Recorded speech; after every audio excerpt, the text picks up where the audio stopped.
Welcome to Parvati அம்மாச்சி சமையல். இன்றைக்கி நம்ம பார்க்க போகிற ரெசிபி என்னென்னா, ஒரு அருமையான டீ டைம் ஸ்நாக்ஸ் ரெசிபி. மீந்து போனால் பொரி இருந்துச்சுன்னு வச்சுக்கோங்க, உங்களுக்கு 10 நிமிஷத்தில் நம்ம சுலபமாக டீ டைம் ஸ்நாக்ஸ் ரெசிபி செஞ்சிடலாம். இது ரொம்ப கிறிஸ்பியாக மொறுன்னு இருக்கும். இந்த மழைக்கு நல்லா டீயோடு சாப்பிட்றதுக்கு ரொம்ப நல்லாயிருக்கும். 10 நிமிஷத்தில் செஞ்சிடலாம். வாங்க வீடியோக்குள்ளே போவோம். இந்த பொரி வச்சு கிறிஸ்பியான டீ டைம் ஸ்நாக்ஸ் ரெசிபி எப்படி செய்யலான்னு பார்க்கலாம். இதுக்கு முதல்ல மீந்து போன பொரி 1 கப் எடுத்திருக்கேன். நான் பெரிய கப்பில் தான் எடுத்திருக்கேன். அது கொஞ்சம் நமத்து போன மாதிரி தான் இருந்துச்சு, அதனால் நான் தண்ணி தெளிக்கலை. இதுக்கு 1/2 கப்பு கடலை மாவு சேர்த்துக்கோங்க.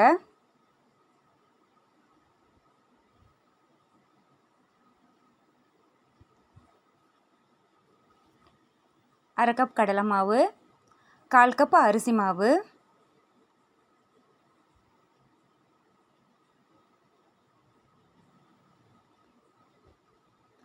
இதுக்கு தேவைக்கு ஏற்கனவே நம்ம பொரியில் உப்பு இருக்கும், அதனால் 1/2 ஸ்பூன் நான் சேர்த்துருக்கேன்.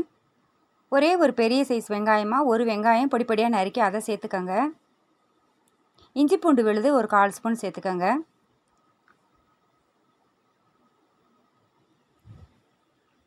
மிளகாத்தூள் ஒரு 1/2 ஸ்பூன் சேர்த்துக்கோங்க. காரத்துக்காக தான் பச்சை மிளகாய் வேறு சேர்க்குறோம். ஒரு பெரிய சைஸ் வெங்காயமாக பொடி பொடியாக நறுக்கி 1 வெங்காயம் சேர்த்துக்கோங்க. சேர்த்துட்டு மல்லி இலை, கருவேப்பிலை அது கொஞ்சம் சேர்த்துக்கோங்க.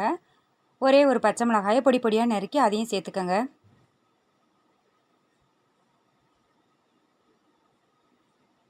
சோம்பு ஒரு 1/4 ஸ்பூன் அளவுக்கு சேர்த்துக்கோங்க. சேர்த்துட்டு நல்லா மிக்ஸ் பண்ணிக்கோங்க.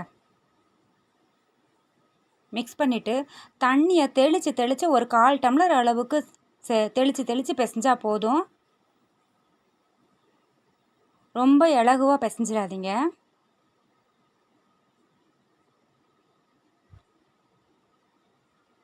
நம்ம பக்கோடா மாதிரி கிள்ளி போடுற பக்குவம் இருந்தால் போதும்.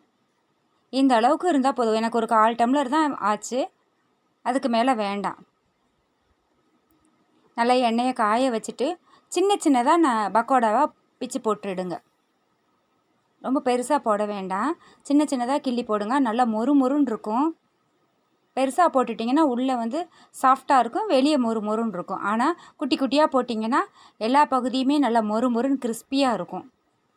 டீ கூட வச்சு சாப்பிட்றதுக்கு ரொம்ப நல்லா இருக்கும். இதுக்கு தொட்டுக்கிறதுக்கு நமக்கு எதுவுமே தேவையே கிடையாது.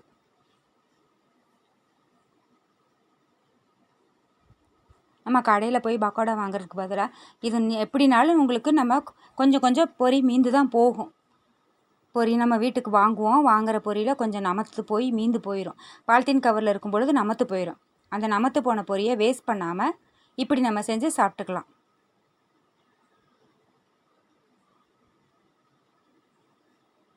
நல்லா கோல்டன் ப்ரௌன் வரந்தண்டி வெயிட் பண்ணுங்கள். நல்லா கோல்டன் ப்ரௌன் வந்த உடனே எடுத்துருங்க.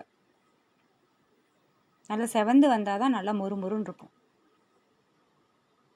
இது செய்கிறதுக்கு 10 நிமிஷம்தான் ஆகும், டக்குன்னு செஞ்சிடலாம்.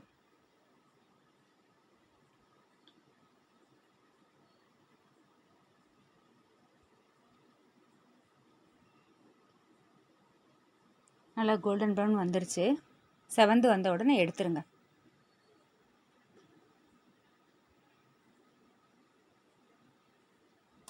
இது எண்ணெயும் குடிக்காது.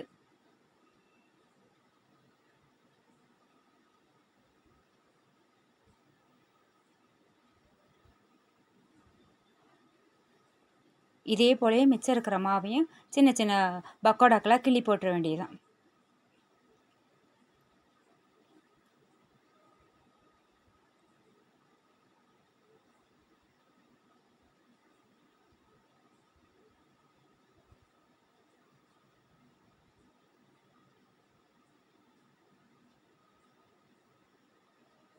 அருமையான கிறிஸ்பியான பொரி பக்கோடா தயாராகிடுச்சு. கண்டிப்பாக நீங்கள் வீட்டில் ட்ரை பண்ணி பாருங்கள். இந்த மழை நேரத்துக்கு நம்ம வேறு எதையும் நம்ம தேடி போக வேணாம், வீட்டில் இருக்கிற பொரியை வச்சு சுலபமாக செஞ்சிடலாம். இந்த வீடியோ உங்களுக்கு பிடிச்சிருக்குன்னா லைக் பண்ணுங்கள், ஷேர் பண்ணுங்கள், சப்ஸ்கிரைப் பண்ணுங்கள். மறக்காமல் பெல் ஐக்கானை கிளிக் பண்ணுங்கள். தேங்க்யூ.